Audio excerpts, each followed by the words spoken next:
untuk kita dan teman-teman semua. Perkenalkan, nama saya Jason Tim dari kelas 12 IPA, absen 12.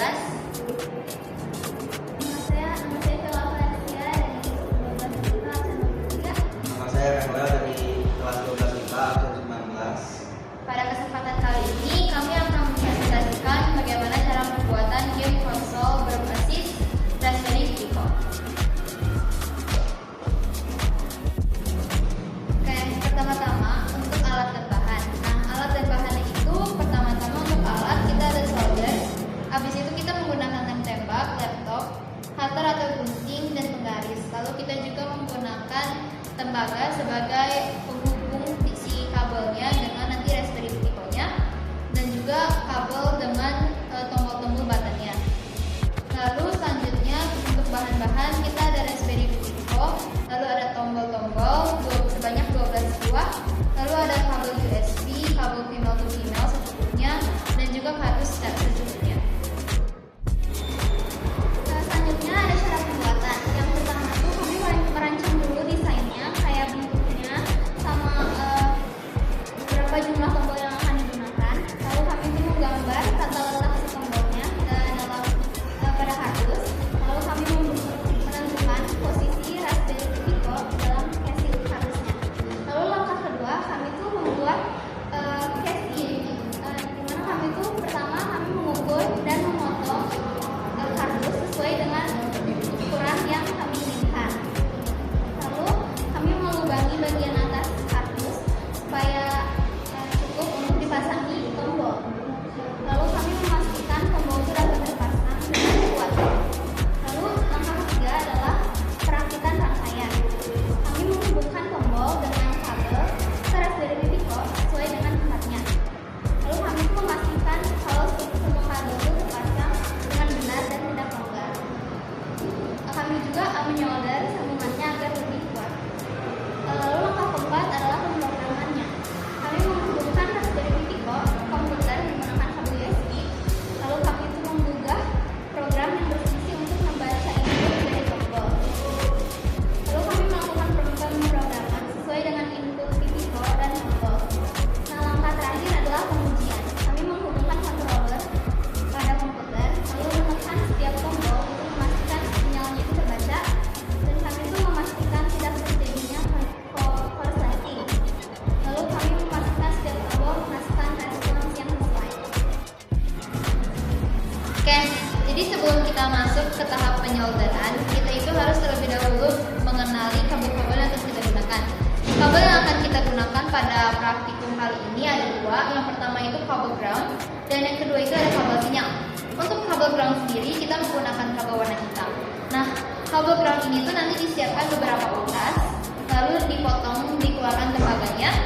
Habis itu nanti setiap dari utas itu dihubungkan per tombol sebagai DC chain.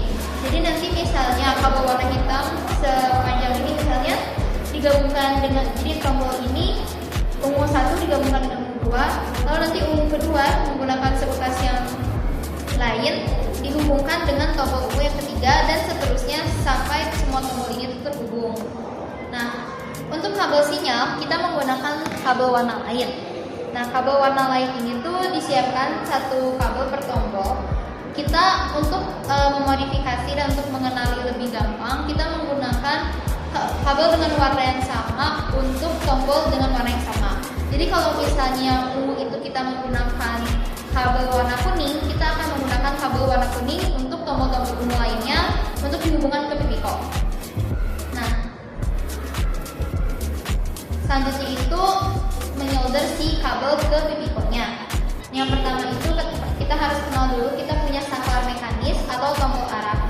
Nah, saklar ini tuh nanti punya dua kaki. Keduanya itu berfungsi sama saat ditekan, dan solder satu kabel sinyal itu ke salah satu kaki, dan solder satu kabel ground itu ke kaki hitam satunya. Jadi nanti kabel yang warna hitam itu akan dihubungkan dengan ground. Ground itu yang berbentuk kotak. Sedangkan nanti kabel sinyal lainnya akan dihubungkan kepada yang berbentuk bulat seperti ini. Nah, selanjutnya kita punya saklar momentary. Saklar ini juga tuh punya dua kaki. Nah, dilakukan hal yang sama, satu kaki untuk sinyal dan satu kaki lagi itu untuk ground.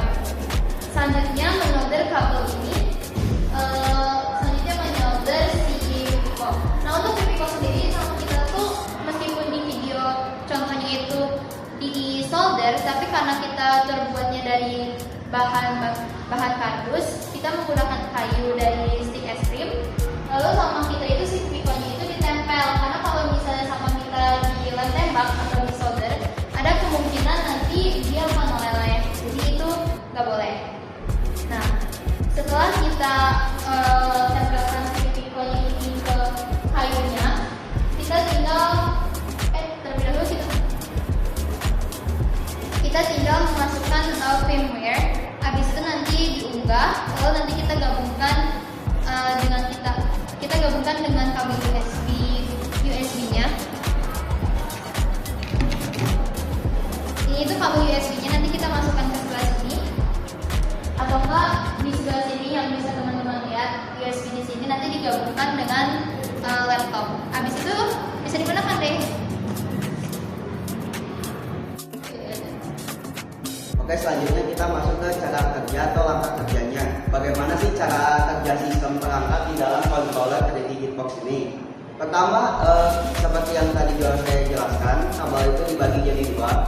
Ada yang GPIO atau General Purpose Input atau Output, dan ada GND atau bernama Ground.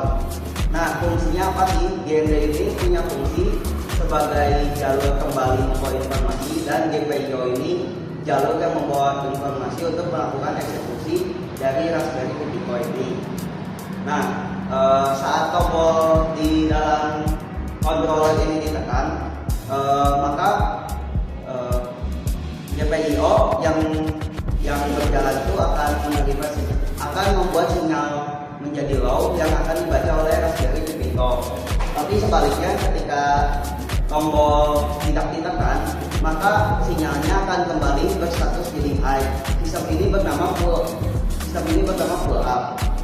Lalu jalur kembali GND itu hanya dirangkai jadi satu jalur. Kenapa? Karena jalur kembalinya itu hanya perlu satu saja atau banyak-banyak.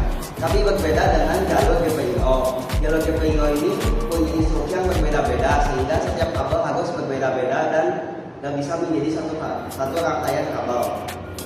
Lanjut ke Raspberry Pi Pro-nya sendiri. Raspberry Pi Pro itu adalah microcontroller yang diprogram untuk menjalankan suatu instruksi.